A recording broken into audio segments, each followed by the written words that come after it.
Seja muito bem-vindo, eu sou Luciano S. e esse é o canal Casos Sobrenaturais Reais. Não deixe de fazer a sua inscrição e ativar o sininho para não perder os próximos vídeos e escreva nos comentários de que cidade você está nos assistindo. Desde já, o nosso muito obrigado.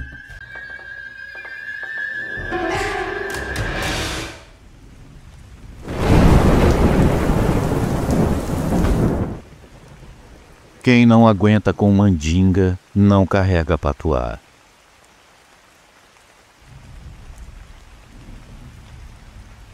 Boa noite, Luciane e todos os inscritos do canal. Meu nome é Everaldo. Eu nunca fui muito de acreditar nessas coisas de magia, feitiços e espíritos. Eu sempre achei que isso era coisa da cabeça das pessoas, superstições passadas de geração em geração. Mas se tem uma coisa que eu aprendi da pior maneira possível, é que algumas tradições existem por um motivo. Eu sempre respeitei, nunca duvidei e nunca ridicularizei as coisas que eu não entendia. Eu apenas não acreditava, mas eu sempre pensei comigo mesmo. É bom não duvidar, vai que existe mesmo. Desde pequeno, eu ouvia minha avó dizer: quem não aguenta com mandinga, não carrega patuá. Era uma daquelas frases que ela soltava quando via alguém zombando dos benzimentos ou de alguma simpatia que ela fazia. Eu achava engraçado, não levava a sério, mas depois do que aconteceu comigo, essa frase nunca mais saiu da minha cabeça. Minha avó faleceu há 2 anos. Ela era uma mulher forte, criada no interior, cheia de histórias sobre assombração, proteção e feitiços. Quando ela morreu, minha mãe e minhas tias dividiram suas coisas. Eu acabei ficando com uma pequena caixa de madeira que ela sempre guardava no criado mudo. Eu nem queria levar, mas a minha mãe insistiu. Ela disse que a minha avó gostava muito daquela caixinha e que eu deveria guardá-la como lembrança. Eu fiquei com a caixa, mas por muito tempo eu não abri. Até que um dia, limpando o quarto, eu resolvi ver o que tinha dentro. Lá estava um saquinho pequeno de couro escuro costurado à mão. O cheiro forte de ervas secas subiu assim que eu a peguei na mão. Na hora eu senti um arrepio estranho, mas eu achei besteira. Curioso, eu abri o saquinho. Dentro havia um punhado de folhas secas, um pedaço de pano enrolado numa coisa que parecia um osso pequeno e um papel dobrado com uma coisa escrita. Quando eu desdobrei o papel, eu vi o que estava escrito: proteção não se rompe. Eu não entendi o que aquilo queria dizer, mas, sendo sincero, eu nem pensei muito. Eu apenas guardei tudo de volta e deixei a caixinha na prateleira do meu quarto. Foi aí que as coisas começaram a acontecer. Naquela noite eu acordei com um barulho estranho dentro do quarto. Era como se alguém estivesse arrastando alguma coisa pelo chão. Eu acendi o abajur, olhei ao redor, mas eu não vi nada. Eu pensei que era coisa da minha cabeça, me virei e tentei dormir de novo. Mas conforme eu fui fechando os olhos, eu senti uma coisa estranha. Um peso no peito, uma sensação ruim como se tivesse alguém me observando. Eu me esforcei para ignorar e depois de um tempo eu acabei dormindo. No dia seguinte, enquanto eu tomava café, minha mãe comentou que eu estava pálido com cara de quem não dormiu direito. Eu falei que devia ser o cansaço e que eu tinha acordado no meio da noite sem motivo. Ela franziu a testa e perguntou se eu tinha mexido na caixa da vovó. Aquilo me pegou de surpresa. Por que você está perguntando isso? Eu questionei tentando esconder o nervosismo. Porque essa caixa nunca foi para ser mexida, meu filho. Sua avó guardava aquilo por um motivo. Era proteção. Se você abriu, pode ter rompido alguma coisa. Eu ri. Eu achei que a minha mãe estava exagerando como sempre. Mas conforme os dias foram passando, eu percebi que alguma coisa estava errada. Eu comecei a ouvir passos em casa durante a madrugada. Senti e vi objetos se moverem sozinhos e luzes piscando sem explicação.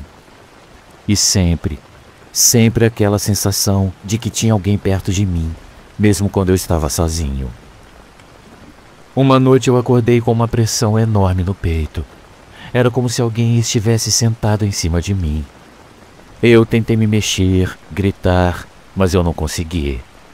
Meus olhos estavam abertos e foi aí que eu vi no canto do quarto uma sombra alta, escura, sem rosto, parada ali me observando. O meu coração disparou. Eu senti que aquilo não era coisa da minha cabeça. Aquilo era real. Quando finalmente eu consegui me mexer, eu pulei da cama, acendi todas as luzes e saí correndo para o quarto da minha mãe. Eu contei tudo. Ela me olhou séria e disse apenas uma coisa: você precisa devolver o que pegou. No dia seguinte, eu fui até um terreiro, como a minha mãe mandou. A mãe de santo olhou para mim e suspirou. Ela conhecia minha avó. Ela disse que eu tinha mexido em uma coisa que não era para mim. Que a minha avó carregava aquele patuá porque precisava, mas eu não tinha força para segurar o peso dele. E agora, o que ele afastava estava solto. Você tem que devolver, ela disse, mas tem que fazer do jeito certo. Ela me entregou um novo saquinho parecido com o que eu tinha aberto e mandou que eu o levasse ao túmulo da minha avó. Ela mandou que eu acendesse uma vela e pedisse perdão, que eu falasse que eu não sabia o que estava fazendo e que eu queria devolver a proteção para quem realmente sabia usar. No dia seguinte eu fiz exatamente isso. Eu levei o patuá até o cemitério, acendi a vela e, tremendo, eu pedi desculpas. Eu disse que eu não queria desrespeitar a minha avó, que eu só tinha sido curioso, mas que agora eu entendia. Eu coloquei o patuá sobre o túmulo e fui embora. Naquela noite eu dormi como há muito tempo eu não dormia. O peso no peito sumiu. A sensação de estar sendo observado desapareceu. Aos poucos as coisas voltaram ao normal, mas o medo e o respeito ficaram. Hoje, sempre que eu ouço alguém falar que essas coisas são bobagens, eu me lembro do que eu vivi e eu me lembro do aviso da minha avó. Algumas coisas não são para qualquer um. Não é todo mundo que tem força e coragem para desafiar o mal de frente. E hoje eu entendo e levo essa frase para a vida. Quem não aguenta com mandinga, não carrega patuá. Eparrei, minha avó Luzia.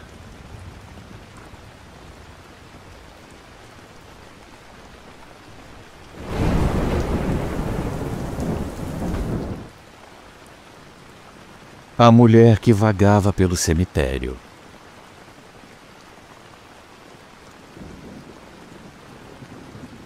Boa noite, meus amigos. Meu nome é Davi.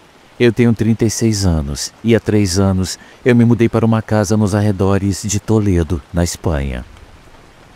Eu sempre gostei da tranquilidade e quando eu encontrei aquela casa, eu pensei que ela era perfeita.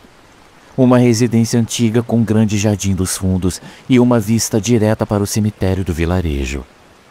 A ideia de viver perto de um cemitério não me incomodava. Pelo contrário, eu achava que seria um lugar silencioso, sem vizinhos barulhentos.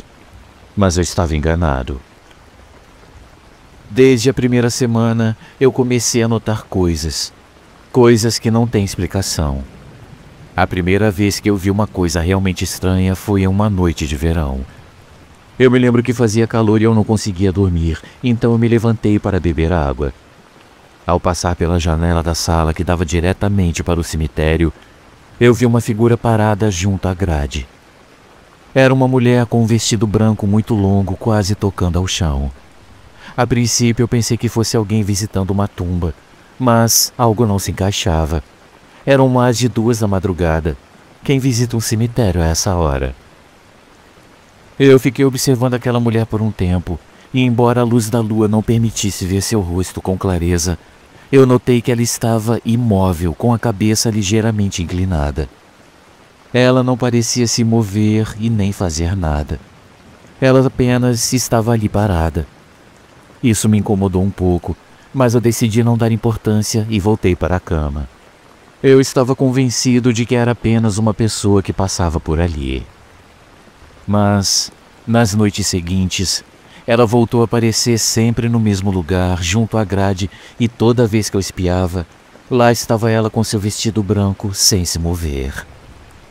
Numa madrugada, eu decidi sair para o jardim e vê-la mais de perto. Quando eu abri a porta dos fundos, o ar estava estranho, mais frio do que o normal para uma noite de verão. Eu caminhei devagar até me aproximar da cerca que separava o meu quintal do cemitério. E quando eu levantei o olhar para procurá-la, ela já não estava. Ela havia desaparecido. A partir dessa noite, as coisas começaram a piorar. Eu não só a via da janela, como também comecei a ouvir sons. Em algumas noites, um suave lamento vinha do cemitério. Outras vezes, eu ouvia passos perto da minha janela, como se alguém andasse ao redor da cerca. Em uma madrugada, eu cheguei até a ouvir o que parecia ser unhas arranhando o metal. A princípio, eu pensei que poderia ser algum animal, mas sempre que eu olhava, nunca havia ninguém. Eu não demorei a perguntar aos vizinhos se eles sabiam alguma coisa sobre aquela mulher.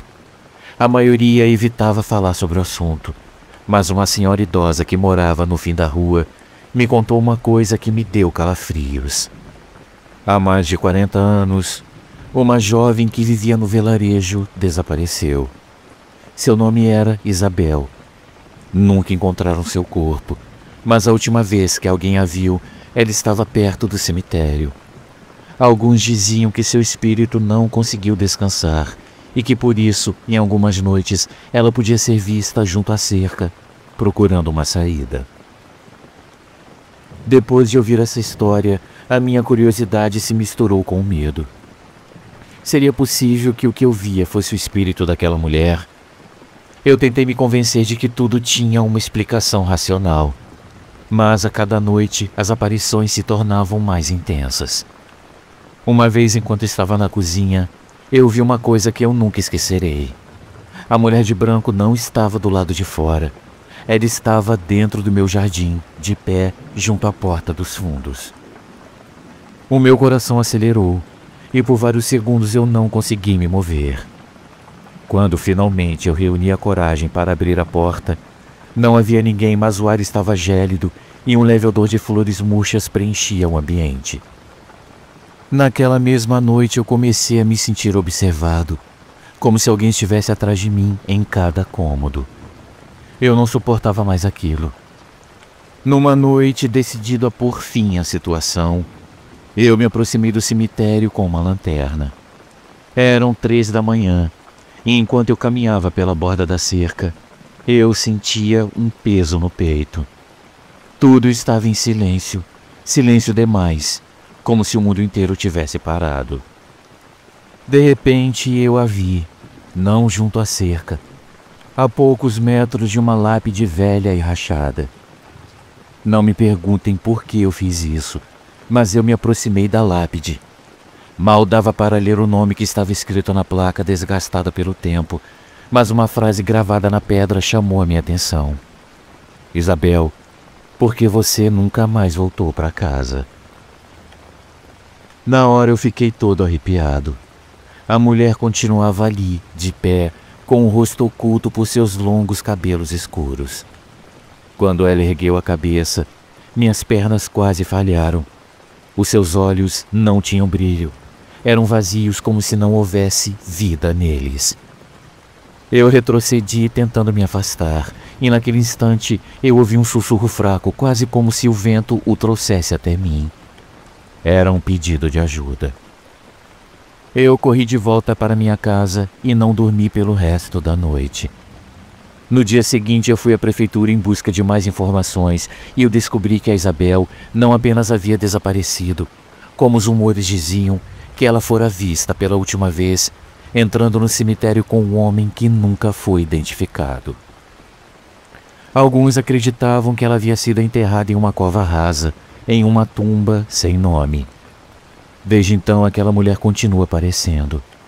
Às vezes eu a vejo parada no mesmo lugar com seu vestido esvoaçando lentamente, como se uma brisa a envolvesse. Eu já não me aproximo, já não tento entender. Eu só sei que alguma coisa a mantém presa, alguma coisa que a impede de atravessar aquela cerca. As noites já não são tranquilas para mim. Mesmo que eu feche as cortinas, mesmo que eu tente ignorá-la, eu sei que ela está lá. E cada vez que eu ouço um sussurro no silêncio da madrugada, eu me pergunto se algum dia ela conseguirá entrar na minha casa. Luciano, foi uma grande alegria ter a minha história contada no seu canal.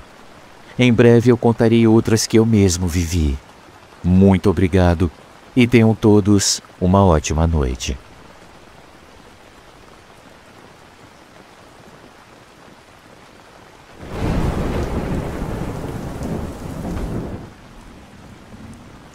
Um vulto diante de mim.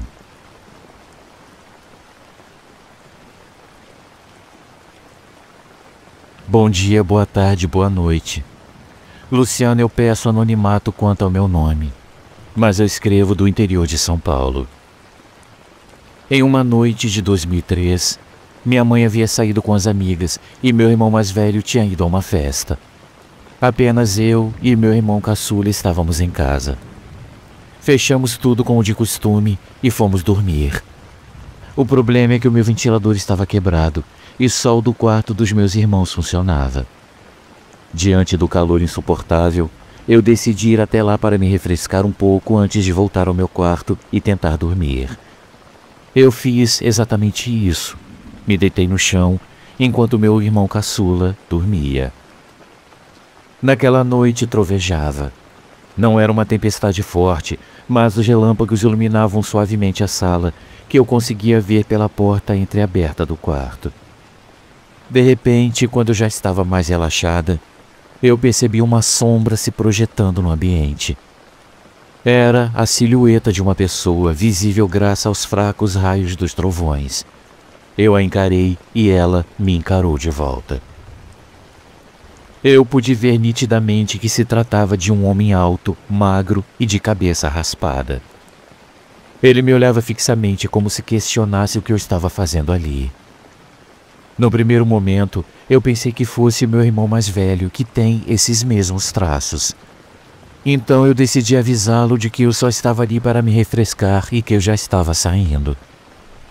Mas antes que eu pudesse abrir a boca, o vulto simplesmente virou para a direita e saiu em direção ao lado de fora da casa. Eu estranhei, pois para seguir por aquele caminho, ele precisaria desviar de um pequeno sofá na sala. E foi aí que eu percebi o impossível. O vulto não desviou. Ele atravessou o sofá. Naquele instante eu não senti medo. Eu apenas fiquei muito confusa. Eu acordei meu irmão caçula e eu disse que havia mais alguém além de nós na casa. Ele, sonolento, não deu muita atenção. Eu voltei para o meu quarto e só então o medo me atingiu. Eu demorei muito para dormir. Na manhã seguinte, meu irmão estava na cozinha tomando café quando eu lhe fiz uma pergunta direta. Por que você veio em casa de madrugada e saiu logo depois? Ele parou de comer, olhou para mim e respondeu dizendo que havia acabado de chegar e que ele estava em uma festa em uma cidade vizinha e que havia dormido por lá mesmo. Eu então fiquei em silêncio e não perguntei mais nada. Luciano, eu moro em uma casa antiga e eu fiquei sabendo que o antigo morador, um senhor, havia sido velado naquela casa. A casa ficou fechada por 2 anos antes da minha mãe comprá-la. Eu não sei se era ele, mas eu espero que, seja lá o que for, tenha encontrado a luz e seguido seu caminho. Luciano, muito obrigada pelo espaço e um grande abraço a todos.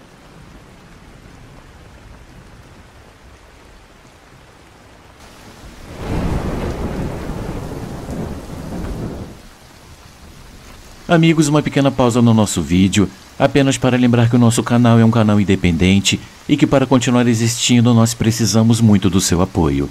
Existem muitas formas de você ajudar o canal. Uma delas é contribuindo com qualquer quantia utilizando a chave Pix que está aparecendo na sua tela. Outra é se tornando membro contribuindo com apenas R$ 7,99 por mês clicando no link Seja Membro. Você também pode nos ajudar sempre curtindo, comentando e compartilhando nossos vídeos, pois dessa forma a plataforma vai ampliar o alcance do nosso canal e ele será cada dia mais conhecido. Desde já, a gente agradece e agora vamos continuar com o vídeo.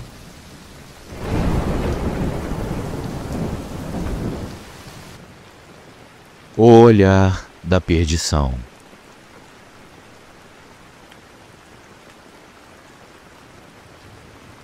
Desde pequeno eu sempre fui uma criança doente. Eu nasci com asma severa e passei grande parte da infância dentro de hospitais e clínicas, cercado pelo cheiro estéril de álcool e o som intermitente de monitores cardíacos. Mas coisas estranhas começaram a acontecer quando eu tinha 10 anos. Uma coincidência absurda. Ou talvez um aviso.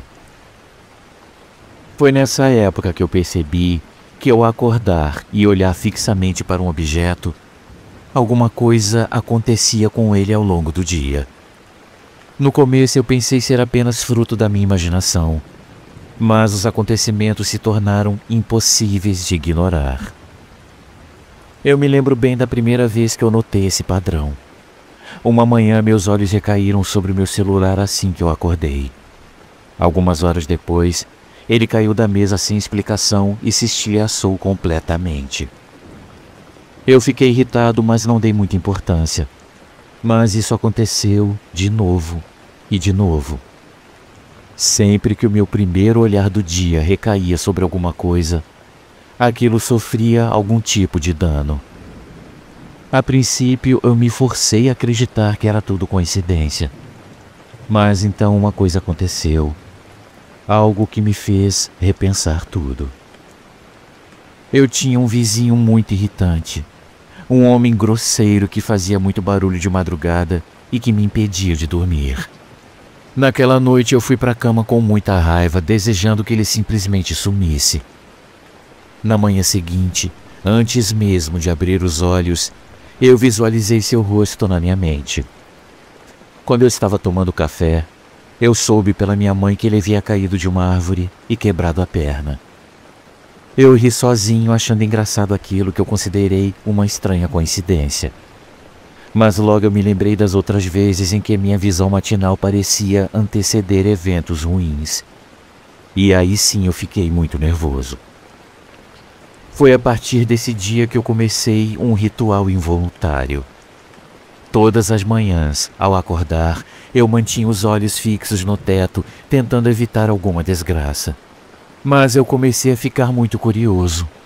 E se eu pudesse usar isso para fazer alguma coisa boa? Aos 18 anos, eu sofri uma crise respiratória severa. Por pouco eu não morri. Eu passei dias internado respirando com a ajuda de aparelhos. Quando finalmente eu voltei para casa, eu decidi testar a minha teoria. Todas as manhãs, ao acordar, eu repetia mentalmente: minha asma vai desaparecer. Minha asma vai desaparecer. Para minha surpresa, eu nunca mais tive um só sintoma da doença. Foi nesse momento que eu percebi que aquilo era real, que alguma coisa, de alguma forma, estava respondendo aos meus pensamentos. Mas o que realmente me convenceu foi o que aconteceu há poucos dias. Eu acordei e, sem querer, o meu olhar pousou sobre a foto de um parente na estante. O pânico me atingiu na mesma hora. Eu tentei me convencer de que aquilo era apenas um quadro, que nada aconteceria. No dia seguinte, eu recebi a notícia. Ele sofreu um acidente grave e está internado até hoje. Foi nesse instante que o pavor tomou conta de mim. Isso não podia ser normal. Mas tem algo mais. Algo que me atormenta desde os 9 anos. Naquela idade eu tive a minha primeira experiência com o que chamam de desdobramento astral. Uma noite eu despertei sem realmente acordar. Eu vi o meu próprio corpo em cima da cama, imóvel, enquanto a minha consciência flutuava acima dele. E ao meu lado tinha uma coisa, uma sombra, uma forma negra e distorcida, humanoide, mas levemente disforme, que segurava minha mão com muita força. Desde então eu sinto que eu nunca mais fiquei sozinho. Eu sinto a sua presença ao meu redor, sempre à espreita.